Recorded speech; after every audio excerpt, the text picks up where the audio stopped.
안녕하세요. Hola. I'm Dolores. It's wonderful to meet you. 저는 Dolores입니다. 만나서 반갑습니다. Soy Dolores. Mucho gusto. This video has been a long time coming. I've been wanting to do this for a few years, so I'm hoping that I will be able to encourage you to go and visit South Korea. I'm also hoping that I can help you, with information that I had to learn the hard way. So that way you don't have to go through what I went through. However, so anyway, so I'll be doing this in English, but also I'll be doing one in Spanish. Este video va a ser en inglés, pero también voy a hacer uno en español. Mi español, no soy fluente en español, pero me van a entender. Eso es lo importante. I just said that I'm not fluent in Spanish, but you're going to understand me anyway. With Spanish, I can read it just like I can read English, just as fast as I can read English. With Spanish, I understand 99.99%. There might be a word here or there. I'm like, I don't know what that word means, but, contextually, I'll understand what I'm listening to, what I'm hearing, and I can read it about 80%. I mean, I could write it about 80%. I do. Once in a while I'll be like, okay, does this word have an accent or does it have an accent type of thing? And from Spanish to English, it's super easy for me because you're doing the hard work for me. English to Spanish, it's a little bit different because sometimes I'm short on vocabulary. I'm like, oh, I don't know how to say good, or I don't know how to say this. But regardless, I'll be able to get my point across. I've always been, I worked in construction in the past, and I was always the unofficial, the official, unofficial, or unofficial, official, unofficial, official interpreter. So, yeah. Anyway, I was going to say something else, but whatever. So I'll be doing this in English and in Spanish. So, unfortunately, Korean, I still can't do it in Korean. I went to Korea for the first time in 2019, and everything I learned on my own through Mango Languages. That's a wonderful app. And at the time, Memrise was a wonderful app. They totally, completely ruined it. I don't even recommend that one anymore. And Duolingo, I don't know if it's changed, but 5 years ago, it was more like a game. I wasn't learning anything other than, I could go through it really quick like a game. It was like, oh, I can go through this super quick. This is easy, but I wasn't learning anything. So maybe it's changed. But with Mango Languages, I was able to, you start picking up grammar without even realizing it. You're just having conversations and you're like, oh, I actually understand how to do this. So the first time I went, I knew, I don't know, let's say 1,000 words and phrases, and so I was able to get around. And then I took 3 courses after that. No, I'm lying, 2 courses. I had to withdraw twice from my 3rd course through Los Angeles City College. So the beginner's class, I knew 100% of the beginner's class. The second beginner's class, I knew probably about 50%. So my 3rd class is the intermediate class, but unfortunately, due to health, I had to drop out a few times. So anyway, I think I already said this. So the point of my videos are going to be so that I can introduce Korea to you if you don't already know some of Korea, something about Korea, and if you do know something about Korea, maybe I can help you, especially to encourage you to go out there and just do it. I am 54 years of age. The first time I went to Korea, I was 49. It was in 2019, and it's wonderful. You're never, quote unquote, too old to do anything, whether it's in Korea, visit Japan or some other country in the world. Just do it. Age is just a number. Truly, I really do believe that age is just a number. Physically, I can see the changes in me, especially because of my health. It caught up to me. In my younger years, I guess I did look younger, but I can see that sometimes I think I look my age, sometimes I think I look 10, 15 years older, but like I said, age is just a number. I'm 27 at heart, and that's never going to change. So Whether you're 20, 30, 50, 80, it doesn't matter. I know that your soul remains just as youthful. My soul is 27, and it's always going to be 27. My youngest friend is 14 years of age. My eldest friend, unfortunately, she just passed away suddenly on Friday. She was 87. So age is truly just a number. Anyway, so let's get into this. So I want to talk about the good, the bad, and the ugly. The ugly is so ugly that I'm starting off with the ugly, because the good is what kept me in Korea. The ugly was, I thought, what am I doing here? This is a mistake. I can't believe I'm here. It took me 8 weeks to get over the ugly. It really, truly took me 8 weeks to get over it, because it's not what you think it is. You know, you kind of imagine it to be something that it's not. Even though you have warning, even if you have warnings, which I did, I had warnings, but until I experienced it, I didn't realize what I was getting myself into. So, I'm gonna explain to you the ugly about Korea, so that way you're not surprised when you get there, and then you can make a decision of whether or not you even want to go there. So, but the good is what kept me there, and I've gone back 3 times. So, I went February through May of 2019. Because you can go for 3 months to Korea with an American passport. So you don't need like a special tourist visa. Your passport is your tourist visa, and you can go for 3 months. And so I went for 3 months, came back in May, and then I went back at the end of June or early July. I went for a job interview, but unfortunately they didn't hire anyone. And so, but I ended up staying for 8 months. And how do you do it? Well, you have to, you go for 3 months, and then, you know, prior to your 90 days, you have to travel to a different country. So I ended up going to Japan. I actually stayed in Tokyo for 4 days, 4 days and 3 nights, and then went back to Korea. So I started my 3 months again, and then I went back 3 months later to Japan. That time I stayed in Narita. That's where the actual airport is. So they call it Tokyo Narita Airport, but it's really in Narita. Tokyo is about 50 miles from Narita. I'm not sure what that is in kilometers.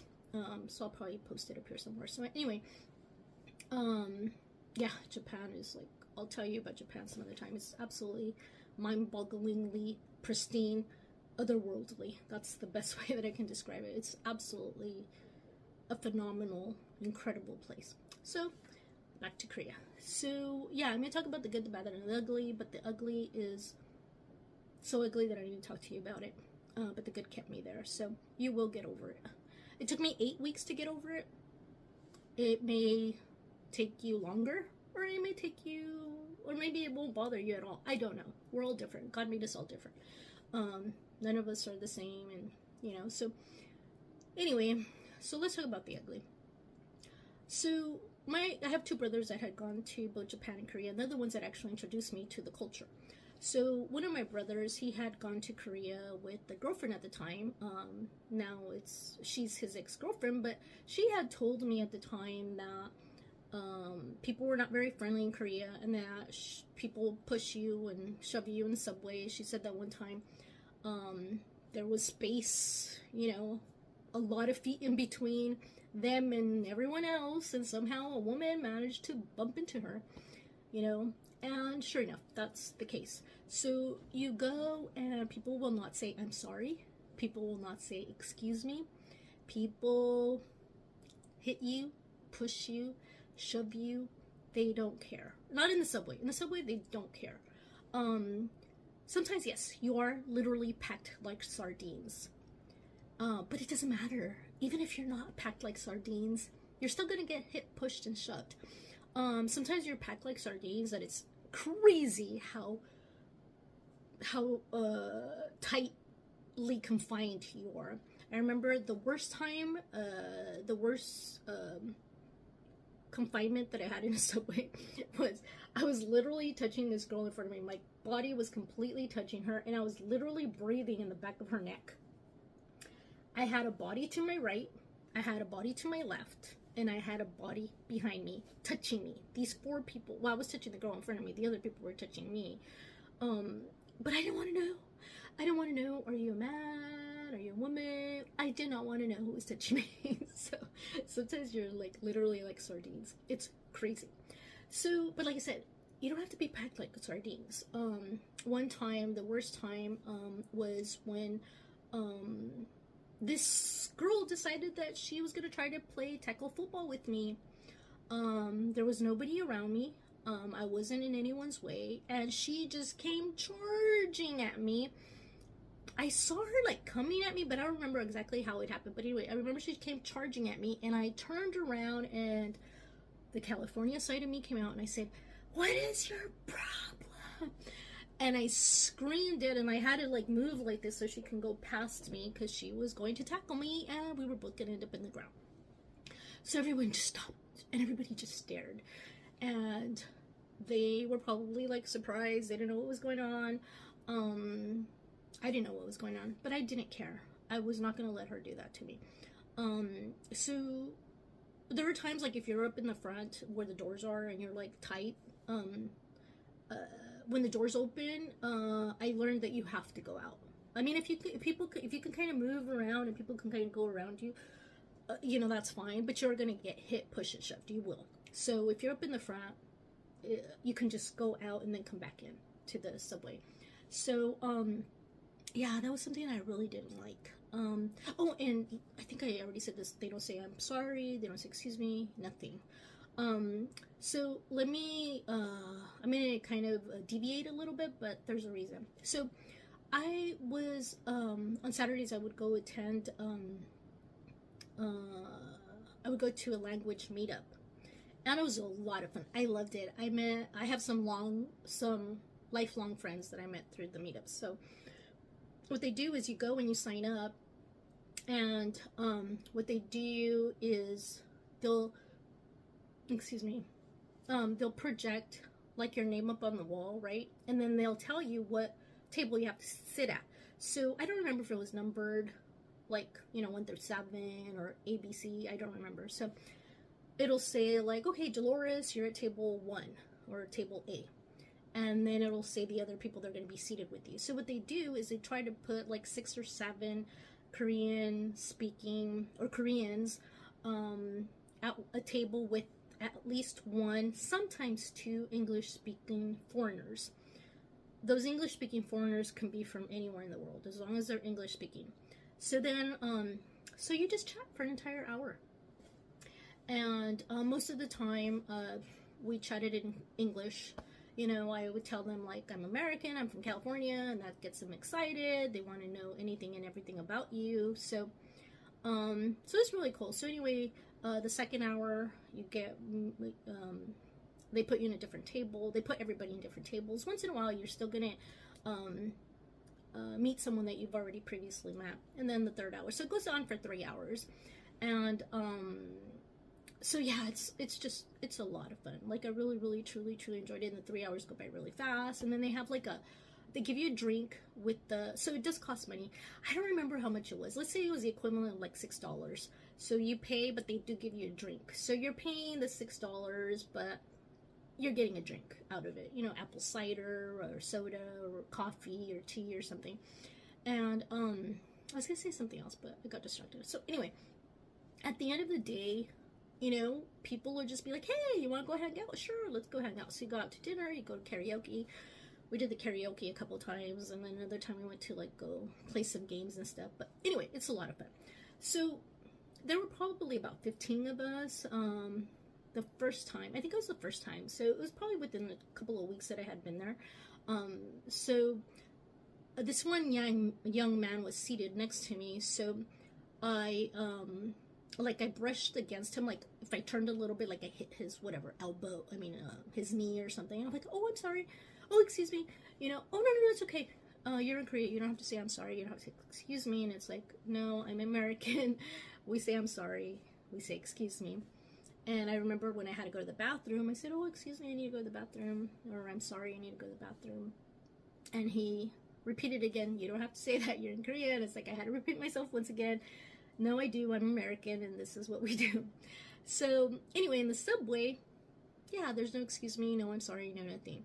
But I still would tell people, oh, 죄송합니다, 미안해요. You know, I'm sorry. People just stared at me whenever I would do that. They just probably thought I was silly. And my friends would laugh at me. My friends would be like, oh, Dolores, you don't have to do that. You don't have to apologize. You don't have to say excuse me. You don't have to. I was like, yeah, I know. I don't have to, but I want to, and that's who I am. As a person, as an American, that's just who I am. So, yeah, that was something that was really, really, really, really, really, really, really difficult for me to get over. In the bus, I did have this horrible experience, and I wanted to cry.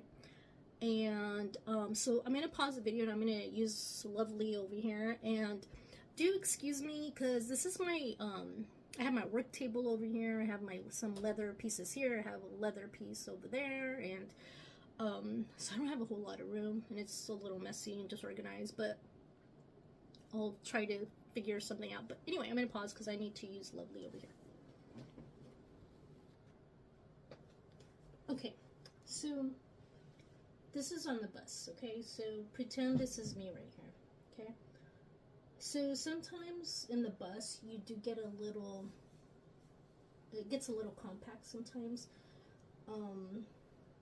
Sometimes, you know, all the seats are taken and there are people that are standing. So, you know, it's really nice, like, you can get, like, next to a bar so you can hold on. I'm sorry. I had the flu for 2 weeks, so I might cough here and there, but I'm feeling a lot better. Praise God. Thank you, Jesus. Hallelujah. So anyway, so pretend like this is the bus, right? So there's an entrance in the front of the bus, and then there's an exit in the center of the bus, right? Like in the middle. So there, that one time I had to stand next to a bar, right? Because there was no room anywhere else. So pretend like this sleeve right here is a bar, okay? So I'm like leaning against the bar. That way there's room on this side of me.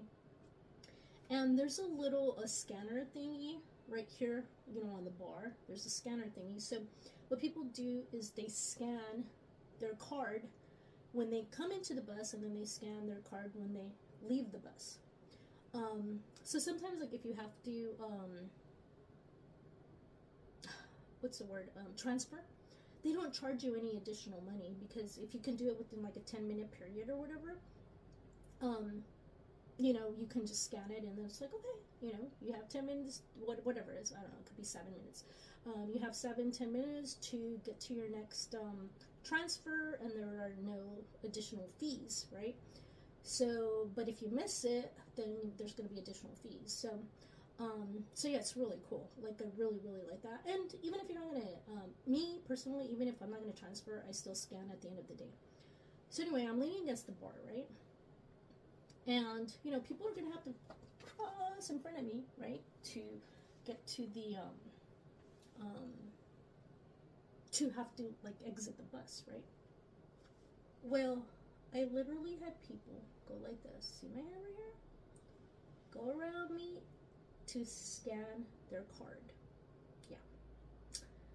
I would say I had about, I counted at the time, of course I don't remember exactly, but I do think it was about 12 people. Just like this, touching me, scanning the card. I was so upset to the point that I wanted to cry. Like, I literally wanted to cry and upset, because I was thinking, like, what is this? Like, I don't understand this. This is, like, so rude, so mean. Like, can you not wait to go around me and scan it as you're leaving? Doesn't it cost you more to have to touch me to scan it versus just walking around me and scanning? Because you're going to have to walk around me and scan anyway. I didn't understand that. That was, like, the rudest, it was just horrible. Horrible. I hated it. So anyway, that was my experience in the bus. And there was a couple of other times. Well, let me pause, and then I'll tell you a couple of other things that happened.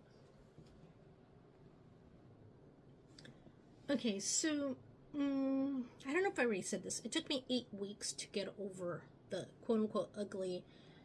Well, I guess it's not quote-unquote, because it is ugly. It's the ugly part of Korea. So another time on the bus, the only thing that happened to me that was, I thought it was extremely rude, was the bus driver.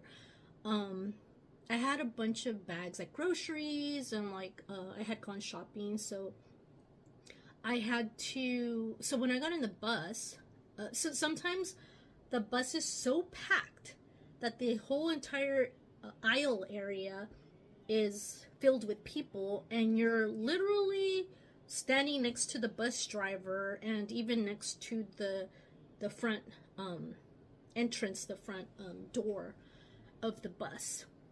So I was standing there, probably like a little behind the bus driver, but basically next to the bus driver, and I needed to get off, and he did not open the door.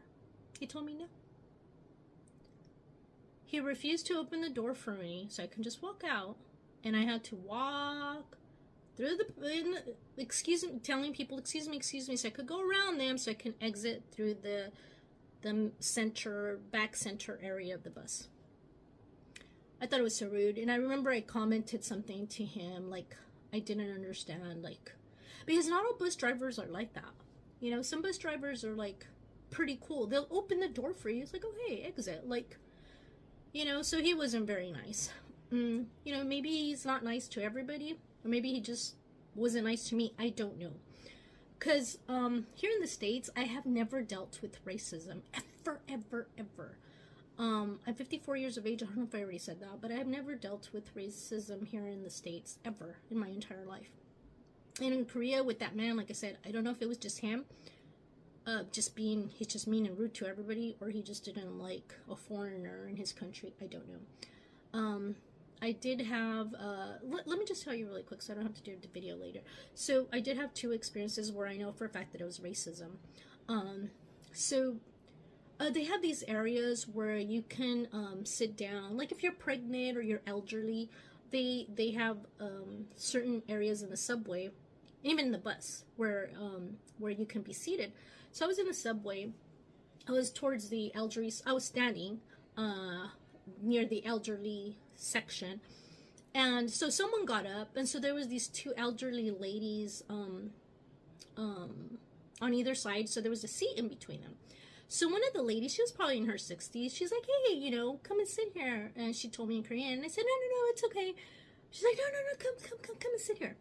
So I went and I sat down. Well, the other lady who didn't, who wasn't the one that asked me to sit down, she just went something like, and then she moved to the corner of the seat. And I was like, I don't remember how I replied to her, but then she pointed at my hair, and she's she's like that. She touched my hair. I don't know. I don't think she pulled it, but she touched my hair. And then I said, "Oh, you don't like my hair?" You know, I asked her in Korean. She didn't like my hair. And then she was just grunting. Well, all the other elderly people around, because there was some across from us, they were just staring. Like, I could tell that they were embarrassed the way that this lady was acting. I don't know if I said her age. I'm sorry, because, like I said, I'm getting over the flu, and so I'm not all there. But anyway, she was probably like in her 80s. And so I knew, I mean, for her to touch my hair and like grunt, she was basically telling me she didn't like me, a foreigner in her country. And then another time, I didn't know this at the time, that because I needed to get phone service, right? So I didn't know there were a bunch of little stores, like let's say for example a lot of Spectrum, AT&T, Verizon little stores everywhere. I thought I had to go to like the corporate one because I didn't know. So I went to like the corporate office, and the young lady, she was trying to be helpful, but she didn't speak English. So she had she was showing me the plans, but I didn't understand them. And so she called like a rep over the phone, and the rep spoke English, and she was really nice. And she explained everything to me. And I told me, you know what, I want to think about it. I'll come back. And then that's when they told me, oh, you don't have to come back over here. You can just go to one in your, and sure enough, there was one like, I don't know, maybe like 4 blocks from where I lived. So I ended up going to that one. So I already knew the plan that I wanted, so I went in. One of the young men was helping a customer, so I went to the other young man. I said, "Hi, excuse me." You know, I greeted him in Korean, and then I said, "Oh, you know, I just want this plan," and he was like, "Nope, like I'm not gonna help you." And I was like, excuse me? No, I'm not going to help you. And then I said, okay, you know, I used a translator. And then I said, okay, he's not understanding me. And then I just said, look, this is what I want. I already know the plan, blah, blah, blah. He said no, that he was not going to help me. Because I didn't speak Korean. He wanted me to speak Korean. And I was really upset because I went to Korea to go do volunteer work at the baby drop box. I went to Korea to actually, you know, help out newborns and volunteer my time. And so that's what I told him. I said, you know, this is why I'm here. And then I said, you know, I'm trying my best to communicate with you. I already know what I want. You know? Nope. He didn't care. He said, nope, he was not going to help me. So basically I left. And I ended up leaving, and later I regretted it. I'm like, you know what? I should have waited for the other young man to you know, finish assisting that one customer, and maybe he could have helped me, because he wasn't going to be aware of what happened with that young man, you know. Here in America, it's different. Like here, you know, you just go and you talk to the manager, and they'll take care of the problem, you know. But I'm in a different country, so I had to walk away. What was I going to do? I couldn't talk to a manager, I couldn't talk to anyone, and like I said, I didn't talk to the other young man, which I probably should have waited and spoken with him, and he probably would have assisted me. So anyway, I did have those horrible experiences in Korea. And okay, so another thing that I really hated about Korea is that well, let me tell you what happened, so then you'll know exactly what I'm referring to. So I have a friend, Chol-min. I met him here in California, and one of these days I'll tell you about that story because God brought us together. I lived in Seoul, South Korea, and I went to Busan to go meet him, his mom, his dad, and his sister. And I ended up staying, I'll help all of you with all of this. I ended up staying at a hostel type place, which I ended up having my own room. It only cost me $10 a night. I stayed there, I think, for 2 nights, 3 nights. I don't remember. But anyway, it cost me $10 a night. And you do have to share a bathroom, but I never saw anyone. Like, I was there. I had the room to myself. It was a room with 2 beds, and I had one of the beds, but no one rented out the other bed. And the bathrooms, you do have to share, but like I said, I never saw anyone else. I never even saw the person that was supposed to check me in. I don't recall where they left the key, but they left the key somewhere for me, and so I was able to get in without actually talking to someone. So I was there those 2 days, 3 days, whatever it was, and I never saw another human being. So it was really cool for $10 a night. Excuse me. So anyway, on the way there, I took one of the trains to Busan, and so I was trying to put my suitcase in the overhead compartment. I'm 5'1". I'm really short. I'm really, you know, tiny. So I couldn't put it up there. I just couldn't. There was this, like, a 6-foot tall guy next to me, and he waited. He literally waited for at least 2 to 2.5 minutes, and he wasn't budging. He wasn't going to help me. He wasn't going to extend his hand and just go over. It would have taken him all but 5 seconds, and no. I was getting upset because I was thinking, like, wow, things are so different here than they are in the States. You know, here you see someone that needs help and you help them. They don't have to ask you, you know? You just do it. You just go and you help others. Like, I have literally stopped at bus stops to pick up ladies. Like, one time, there was 2 different ladies at 2 different times that I saw them at the bus stop, and I'm like, oh, you know, they have, like, groceries. Let me ask them if they want me to take them home. And then I take them home. You know, another time I was at Walmart, and I overheard this 80-plus-something-year-old lady say, like, she was on the phone. I didn't mean to overhear the conversation, but I did. And she said something like, okay, I'll wait for you for 2 hours to come and pick me up. And then I said, hey, I'm sorry I overheard you, but, and she spoke Spanish. I said, I'm sorry I overheard you, but if you'd like, I could take you home. She's like, oh, okay, cool. So I took her home, and it took us, you know, we hung out for like an hour. So here in the States, we're very helpful. That's what we do. Well, no, not in Korea. At least not the men. So anyway, this one lady, she ended up getting up, and she came over to help me. So if it wasn't for her, I would have never put the suitcase up there. And then another time, the other time when I went to Busan, which was this last time, August through November. I don't know if I already said that. So anyway, I went a total of 3 times for a total of 14 months. So I went to Busan again, and the same thing. I could not put my suitcase in the overhead compartment. And the lady next to me was grunting. She was grunting because I was taking her, time from her to be seated. And I was like, I'm sorry, I can't put this up there. Like, what do you want me to do? I can't put this up there. And then there was a young man seated, so the seats right in front of me, which I didn't realize that's where I was supposed to be. I mean, I didn't realize when I purchased the seats that there would be 4 seats facing one another. So 2 seats facing one way and the other 2 seats. And there was a young man over here, and there was a young lady over here, and another young lady over here, and I was going to sit in the center. They could see that I could not put my suitcase up, and they weren't helping. They just were not going to help me. So, I don't remember if someone else got up and helped me, or if I got up on the seat to actually push it up, because I did, the second time when I was coming on, on the way home, on my return trip, I literally did have to stand up on the seat to grab my suitcase. So I don't remember how that happened. But anyway, also, I'm going to help all of you with how to go around buses and subways and all of that, because it can get very complex, and I had to learn the hard way. So I remember one time I don't know if it was 2 or 3 suitcases, and I'm in the subway going up and down the steps, and there were times I was struggling to go up and down the steps, and the young man would just pass by, and I'm like, if you could just help me, it's gonna take. I know that it was not their problem. I know it was my problem, not their problem. But we're just helpful here in the States. We're just helpful to people, and if they were to help me, it would take them all but 5 seconds just to move it up the step. So I had that happen twice, and both times it was young ladies that actually helped me. So the men are not helpful.